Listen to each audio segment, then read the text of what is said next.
What's up, everybody? Welcome back to the channel. Today's video, we've got NBA trade deadline. A lot of stuff going on in sports right now. We got the Olympics, we got NBA, we got NFL training camp. It's pretty nice. But we're going to talk about NBA free agency. A lot of big moves just happened today. First day of free agency for the NBA. So I'm going to go through basically all the free agents that are listed on CBSSports NBA tracker for the top free agents available and kind of talk about the impacts for the teams. Try to keep this video within about 10 to 15 minutes. We'll see how it goes, though. But first of all, I just want to kind of talk about the two biggest winners and the two biggest losers, in my opinion, for free agency in general, in the offseason moves in general so far. The biggest winner to me is the Miami Heat. So you take a look at what they've been able to do this offseason. So this is a team that, not going to get too much in depth about them, but we know that they did really well in the bubble last year, NBA Finals, but disappointed this year. So they're retooling now with Kyle Lowry. Basically, Kyle Lowry replaced Goran Dragic, who had some injury concerns that's kind of kept him out for quite a bit last year. They replaced him with a guy who has got that championship caliber medal, I guess, for lack of better words. He's been through championship. He's a leader. It's going to fit perfectly in that system, in my opinion. You replace him with so you get Kyle Lowry on board now. They're probably going to be able to bring back Victor Oladipo, considering the options that he's going to get. But then they managed to also bring back Duncan Robinson. And I believe I just saw they actually are going to be bringing in PJ Tucker as well. So they are going to be making a significant run at it next year. So I really like what Miami did, not only in being able to bring in Lowry, but they also are still going to have the room to fit in Duncan Robinson, which I didn't think they were going to be able to do. So I actually think this is a better situation for them than getting somebody like Kawhi, because I think Kawhi at this point has just proven that he's just way too injury inconsistent and just kind of inconsistent as a teammate in general. You never know what you're going to get with him. So I like the fact that they're getting Kyle Lowry on their team. I think he'll fit in great, and I think that definitely what they've done this offseason is very impressive. The other team that I really like is Chicago, and mostly in free agent moves, but the picking up of Lonzo Ball today, I think, could actually be very good for them. I'm not very high on Lonzo Ball in general, but I think if you're going to be in a system where you have players who could set himself up for success, I think Chicago is great. I think he could be a very good complementary piece to Nikola Vucevic and Zach LaVine. Both of those guys are more offensive-driven players who are going to, get their own shots and really kind of drive the offense for Chicago. But Lonzo Ball is a playmaker who will be able to generate a lot of assists and be effective with those guys that are very effective scorers and shooters, so that it kind of masks Lonzo Ball's deficiencies to a degree where he's not necessarily a consistent shooter. He has improved, but he's going to really be able to shine as a playmaker. And also Chicago bringing in Alex Caruso, which I think he's an underrated player. He's probably a little bit overpaid now, but I think Caruso is going to bring some defensive tenacity as well, which this team has generally been lacking in the past. So they've got some interesting young pieces. They've got Patrick Williams there. They've also they've got a good core to work with. So I really like what Chicago is doing. What's going to be interesting to me is to see what happens with Kobe White. I'm interested to see what his role is going to be and if he's a guy that might be traded moving forward. But overall, I think Chicago is a big winner, especially for the moves they made today. Losers. So the team that lost Lonzo Ball, the New Orleans Pelicans. So New Orleans bet big, not only on getting a big free agent in this class. So they were trying to either set themselves up to bring Lonzo Ball back or go after Kyle Lowry. So they by going after Kyle Lowry, I think that was just an overly ambitious move to think that Kyle Lowry would want to go to a place like New Orleans, to be honest, because they haven't exactly been a very consistent franchise of note, other than some runs where they had Anthony Davis and Drew Holiday playing well together in the past. But New Orleans tried to go all in on Kyle Lowry, and then their backup plan was Lonzo Ball in case Lowry signed somewhere else. And what they ended up getting as a consolation prize is Garrett Temple and Tomas Satoransky as a sign and trade for Lonzo Ball. So this franchise is really under the gun to start performing now, because I don't know if these reports are true, but supposedly Zion Williamson is not. He's getting a little impatient there, and they really haven't done anything to improve. In fact, they probably regressed.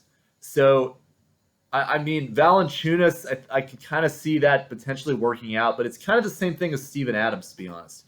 I don't really know exactly how it's going to work with having him and Zion together and as two players that they're not exactly 3-point shooters.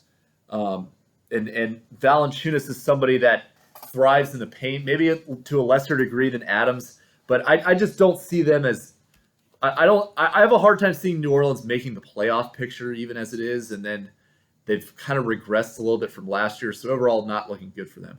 And then the other loser to me is Boston. I just do not understand what that front office is doing.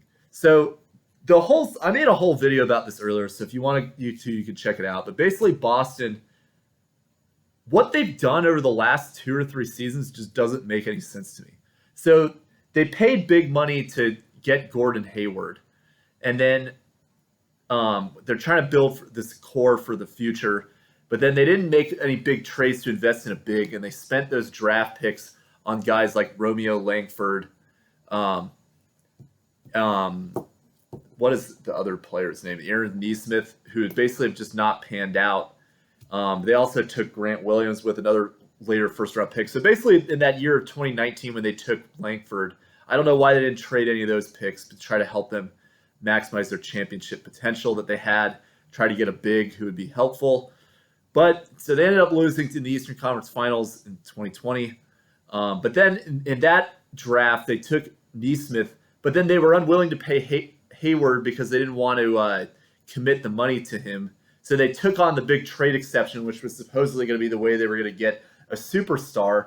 They used that on Evan Fournier, which I felt is a terrible trade.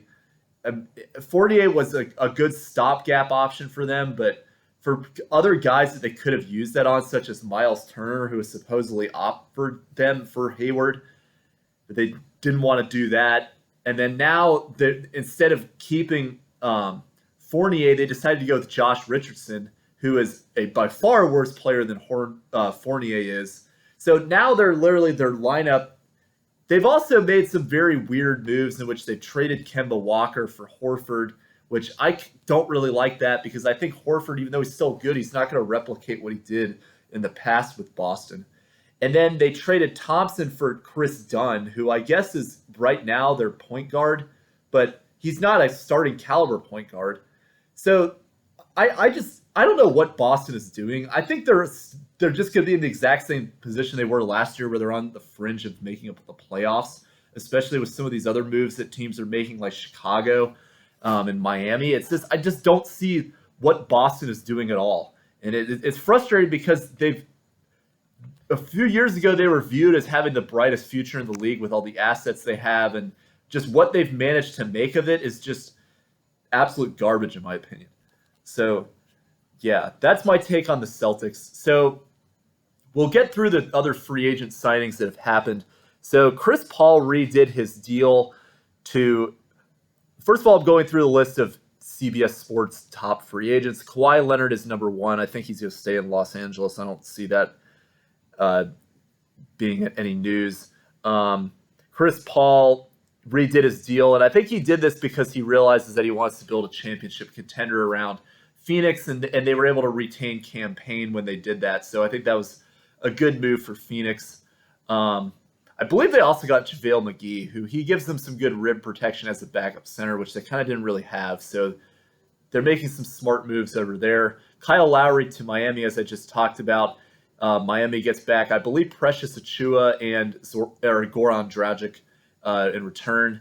Not bad for Toronto, but I really like it for Miami. I already talked about that earlier. Utah, I really like that they brought Mike Conley back. I think he is a very undervalued player for them, who is one of the better point guards in the league when he's healthy. So I like that move for Utah. John Collins is an unrestricted free agent. He's number 5 on this list. I think he'll be back in Atlanta. DeMar DeRozan, I think he's going to sign somewhere else, but honestly, I'm not really very high on his potential as somebody who could really be a game changer for a team anyway. Lonzo to Chicago, I already talked about that. Norman Powell's still a free agent for Portland. Duncan Robinson going back to Miami, huge for them. Spencer Dinwiddie is going to be interesting. I'm going to kind of be monitoring that to see what happens with that. Evan Fournier on Boston. I talked about him a little bit. Now with the New York Knicks. And I think it's kind of the same deal almost, where he's going to a team where they're going to need his scoring, much like he's kind of been with both Boston and Orlando, the team was previously with, is that they really needed some guys who could actually step up and make shots consistently. I think Fournier will be a good option who they can look at as a shooting guard. Overall, it's not a bad pickup for New York. They're gonna eventually be big game hunting, or whatever the term is, for like another big time free agent, but they're not really getting that in this offseason, and I think that's a smart move for them in the meantime. Devontae Graham supposedly going to New Orleans as part of the Lonzo Ball deal. I don't really like that for New Orleans either, because I think Devontae Graham is frankly overrated and overshoots the ball. Not very efficient either. Tim Hardaway going back to Dallas. I think that was a good deal for them. Jared Allen staying with Cleveland is interesting to me because they just took Evan Mobley. So Cleveland, I think, is trying to just set themselves up to collect a bunch of draft picks, so then they're signing centers, so that way it gives them some excuse to fill their roster with some people. Kelly Oubre, number 15 on this board, still unsigned. It'll be interesting to see where he goes. Will Barton back to Denver. So Denver is another low-key winner in this NBA free agency day one, because they not only brought back Will Barton, but they also brought back JaMychal Green, who was a very underrated pickup for them last year and did very well. And they're bringing in Jeff Green, who was a very good player for Brooklyn. So I really like the moves that the Nuggets are making as well, too. And the Nuggets, don't sleep on them, because they, with Jokic, they're going to have guard production that'll hold them over until Jamal Murray comes back. And when Jamal Murray does, then they can compete with anybody. Dennis Schroeder's still unsigned. He's number 17. We'll see what happens with him. Gary Trent went back to Toronto. I think that was kind of expected, considering they traded for him in the first place. I think he could be a decent player in the league. Derrick Rose going to the Knicks. I like that deal because I think that this is kind of the best situation for Derrick Rose at this point, is that he's probably not going to really be a championship contender piece anymore, but he can at least thrive on a team that's projected to be a winning franchise in New York. Be interested to see if they replicate that. Andre Drummond, we'll see what happens with him, still unsigned. Danny Green, same thing. I'm a little surprised that the Sixers would bring back Korkmaz before Danny Green, but it'd be interesting to see what happens with him too. Lauri Markkanen is likely gone from Chicago since they paid big money to Lonzo Ball and Alex Caruso. He will be an interesting stretch 4 big out there available, in my opinion. Bruce Brown, another good player for Brooklyn. We'll see what happens with him in terms of where he's going to go. I think he could be a sneaky piece on a championship contender. And especially since they brought in Javon Carter, it's going to be interesting to see what they decide to do with him too. Rashawn Holmes, I like that. I like him, but I'm a little. I feel like he's not going to make a huge impact necessarily where he goes, but he's still unsigned. Kelly Olynyk signing with Detroit. I think Detroit. I think these teams that are literally just, they know they're going to be bad, as they're just like, oh, let's sign like 4 centers. That'll fill up our cap space. And it's just this is another one of those deals that like it's not tanking, but you can kind of tell that they're not really expecting that they're going to win. So, yeah. And then you have Alex Caruso. I talked about him. TJ McConnell going back to Indiana, I think, is big. And Indiana, real quick, so they decided to prioritize McConnell over Doug McDermott, which I think was a good deal for them because McConnell is a very underrated point guard. Doug McDermott going to San Antonio. But we'll see what happens with McConnell because there's questions about what Brogdon's future there is going to look like. So I think McConnell is somebody that could be a decent holdover in the event they do decide to move on from Brogdon. Reggie Jackson, he's going to have a lot of suitors. We'll see what happens with him.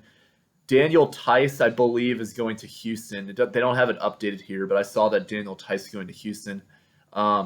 Maybe he'll probably increase some of his value there because he kind of took a hit a little bit the last year or so. Cam Payne going back to Phoenix. I already talked about that a little bit. Blake Griffin and Victor Oladipo are the next two on the list. It'll be interesting to see what they decide to do. Both have injury history. Griffin, I think, has a little more value right now than Oladipo does because his injuries are less recent. But both of them I expect to be signed onto championship contending teams. Bobby Portis back to Milwaukee. I think that's big for Milwaukee. I honestly didn't expect him to come back after he opted out. JaMychal Green, I talked about him. Reggie Bullock to Dallas is number 30 on this list. I like it, but to me, like Reggie Bullock is not too much different than some of the other wings that they've had in the past before. He'll probably be a better shooter than Josh Richardson, but I wish Dallas had spent their money elsewhere personally. Talen Horton-Tucker, be interesting to see what the Lakers decide to do with him. Josh Hart in New Orleans, they're probably going to have to bring him back because they really just don't have a lot of other guys at this point since they've lost on Lonzo Ball and Kyle Lowry. That was literally like the worst thing that could happen to that franchise this offseason. Kendrick Nunn and Andre Iguodala. I believe Iguodala didn't get offered a tenure to come back, so he's probably going to sign elsewhere. I think PJ Tucker I saw sign with Miami. I really like that deal if that actually did go through. Alec Burks going back to New York. He was a good role player there. Probably wouldn't have too much of a role elsewhere, so that's a good deal. Doug McDermott going to San Antonio. We're on number 42. We'll stop at 50 on this list. Good. San Antonio, I think they're going to remain competitive, and McDermott will have a role in that. But I think that I don't really see San Antonio turning things around anytime soon the way it's been the last two seasons. Justice Winslow, his stock has significantly fallen. We'll see what his offer will be. Rudy Gay is going to get signed by some veteran team. I think he's still a decent player who can fit well in his role. Jeff Green to Denver, like that move. Wayne Ellington going to Los Angeles. I think that he's going to replace some of the shooting that they lost with KCP. So Wayne Ellington, a pretty good pickup for Los Angeles. Zach Collins at 47 on this board going to San Antonio. I mean, if he's gonna have this is gonna be his opportunity to try to turn his stock around. He's had injuries taken before Bam Adebayo, so obviously doesn't really look good on his part. So Zach Collins, yeah, I like San Antonio, but it's kind of make or break for him at this point if he's going to actually continue to be a productive player in the league. Carmelo Anthony and Kent Bazemore are both good veterans out there that are available, still unsigned.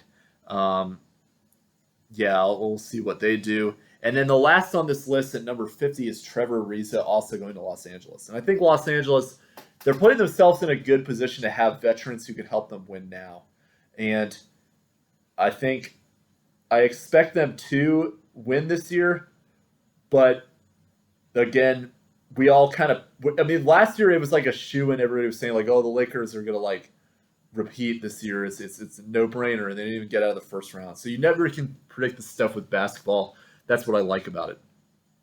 But that's all that I got for this video on NBA free agency. If you liked it, please consider commenting, or subscribing.